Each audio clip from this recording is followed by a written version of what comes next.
নমস্কার, আমি অ্যাস্ট্রোলজার মনীষা শাস্ত্রী বলছি। প্রত্যেকটি মানুষের জীবনেই ভালো সময় আর খারাপ সময় আসে। তাই মানব জীবন থাকলেই সময় ভালো মন্দ সব কিছুর মধ্যে দিয়েই মানুষকে চলতে হয়। কিন্তু এমন কজন ভাগ্যবান আছে যারা খারাপ সময়ের মধ্যে দিয়েও মানুষ সঠিকভাবে ডিসিশন নিতে পারে।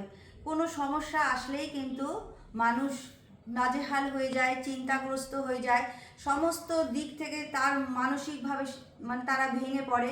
কিন্তু আমাদের রাশিচক্রটাকে যদি আমরা বিচার বিশ্লেষণ করে দেখি, তাহলে কিন্তু আমাদের জন্ম রাশিচক্রকে চন্দ্রের পজিশনটা দেখতে হয়।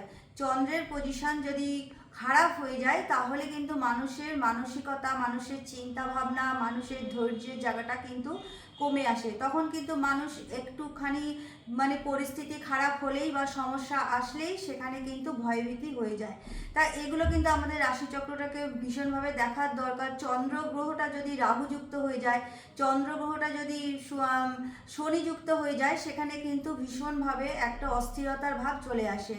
কিন্তু ধৈর্য ধরে সমস্ত রকম বিপদ, সমস্ত রকম প্রতিকূলতাকে সামলে চলতে পারার নামই তো মানব জীবন। কিন্তু সেই ক্ষমতা সবার মধ্যে থাকে না। সেখানে দেখা যায় মানুষ কিন্তু অনেক সময় অসহায় নিজেকে মনে করে। তা আমাদের জন্ম রাশিচক্রে এখন বর্তমান সময় কার কিভাবে চলছে, যখন চন্দ্রের ওপরে শনি গোচরে আসে বা শনি রবির গোচরে, রবির সাথে যখন শনি গোচরে দৃষ্টি দেয় বা রবির সাথে থাকে, তখন কিন্তু মানুষের ধৈর্য, মানুষের অনেক কমে যায়। সেখানে দাঁড়িয়ে কিন্তু কোনো সামান্যতম সমস্যা বা বিপদকে তাদের মধ্যে কিন্তু অনেক সময় দেখা যায় ভীষণভাবে মানসিকভাবে একটা অস্থিরতা, উদ্বিগ্ন দেখা যায়। মানুষ যেমন আছে, মানুষের এক একজন মানুষের সমস্যা কিন্তু এক এক রকম।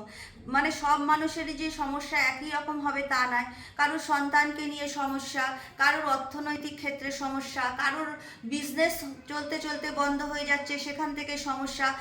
নানান ধরনের সমস্যা কিন্তু আমাদের লাইফে আসে। কিন্তু সেই কারণটা কেন আসলো, কিসের, এখান থেকে কিভাবে ওভারকাম করা যাবে, সেটাই কিন্তু আমাদের রাশিচক্রটা বিশ্লেষণ করলে জানা যায়।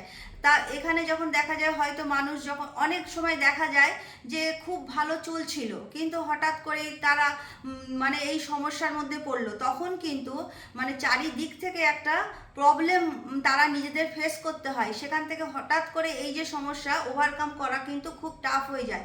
তা আমাদের বর্তমান সময় দশা অন্তর্দশা কি চলছে, বা গোচরে শনি রবির ওপর দৃষ্টি দিল কিনা, বা চন্দ্রের সাথে শনি গোচরে কানেকশন করলো কিনা, এগুলো কিন্তু দেখা খুব দরকার। যখন গোচরে রাহু, মনে করুন কারোর আপনার রাশিচক্রে রাহু যেখানে বসে আছে, সেখানে যদি গোচরে আবার রাহু সেখানেই আসে, তাহলে কিন্তু নানান দিক থেকে ঝামেলা, অশান্তি, দুর্ঘটনা, শারীরিক অসুস্থতা, এগুলো কিন্তু ভীষণভাবে দেখা যায়। তার জন্ম ছকটাকে যদি আমরা কাউন্সিলিং করি, বর্তমান সময় দশা অন্তর্দশা কি চলছে, তারপরে গোচর এখন কি অবস্থায় আছে, কোন গ্রহের ওপর গোচরে দৃষ্টি দিচ্ছে, শনি দৃষ্টি দেওয়া চন্দ্রের ওপর, সেখানে 7.5 একটা প্রভাব চলছে। কর্কট রাশি, তারপরে হচ্ছে বৃশ্চিক রাশি, এদের কিন্তু ঢাইয়া চলছে। এই সময় কিন্তু মানসিকভাবে একটু অস্থিরতা দেখা যায়। তা সর্বরকম শান্তির জন্য আমি একটি মন্ত্র বলছি, ওম শ্রীং শ্রীং ওং ওং। এই মন্ত্রটা আপনারা রোজ 108 বার করে পাঠ করবেন। এই নানান ধরনের যে অশান্তি বা দুশ্চিন্তা আসছে, সেখান থেকে কিন্তু অনেকখানি ওভারকাম করতে পারবেন।